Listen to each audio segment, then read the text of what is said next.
राधे राधे दोस्तों, स्वागत है आपका चांदी ज्ञान गंगा चैनल में।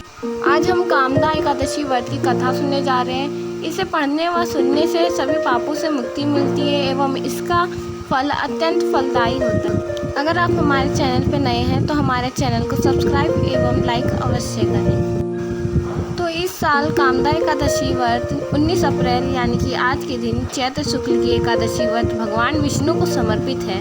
इस दिन पूजा करने से भगवान विष्णु का विशेष आशीर्वाद प्राप्त होता है।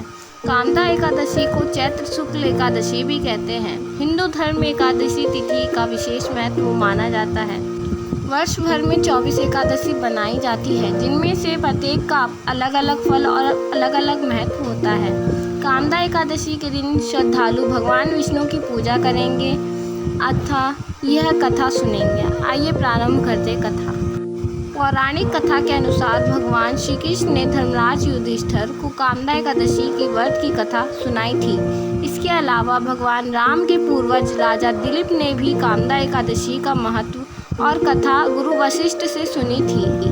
कथा के अनुसार प्राचीन काल में पुंडरीक नाम का एक राजा राज्य करता था। वह भोंगीपुर नगर में रहता था।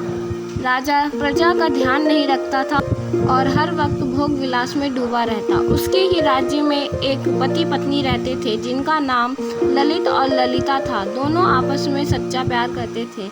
ललित राजा के यहाँ संगीत सुनाता था। एक दिन राजा की सभा में ललित संगीत सुना रहा था कि तभी उसका ध्यान अपनी पत्नी की ओर चला गया और उसका स्वर बिगड़ गया। इसे देखकर राजा पुंडरीक को क्रोध 7वें आसमान पर पहुंच गया। राजा इतना क्रोधित हुआ कि उसने क्रोध में आकर ललित को राक्षस बनने का श्राप दे दिया। राजा के श्राप से ललित मांस खाने वाला राक्षस बन गया। अपने पति का हाल देख ललिता बहुत दुखी हुई। पति को ठीक करने के लिए हर किसी से उपाय पूछती रही। आखिरकार थक हार कर वह विंध्याचल पर्वत पर श्रृंगी ऋषि के आश्रम पहुंची। ऋषि से अपने पति का सारा हाल बतलाया और ऋषि ने ललिता को कामदा एकादशी व्रत करने की सलाह दी। ऋषि ने कामदा एकादशी का व्रत का प्रताप बताया और ललिता से इस व्रत को करने को कहा। ललिता ने ऋषि के बताए अनुसार शुक्ल पक्ष की कामदा एकादशी का व्रत रखा और भगवान विष्णु का ध्यान करते हुए विधि विधान से पूजा अर्चना करने की। अगले दिन द्वादशी को पालन कर व्रत को पूरा किया। भगवान विष्णु की कृपा से उसके पति को फिर से मनुष्य योनि मिली और राक्षस योनि से मुक्त हो गया। इस तरह दोनों का जीवन हर तरह के कष्ट से मिटे और सुखी जीवन जीने लगे। फिर श्री हरि का भजन कीर्तन करते दोनों को मोक्ष प्राप्त हुआ।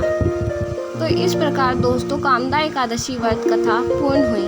कृपया हमारे चैनल को सब्सक्राइब अवश्य करें।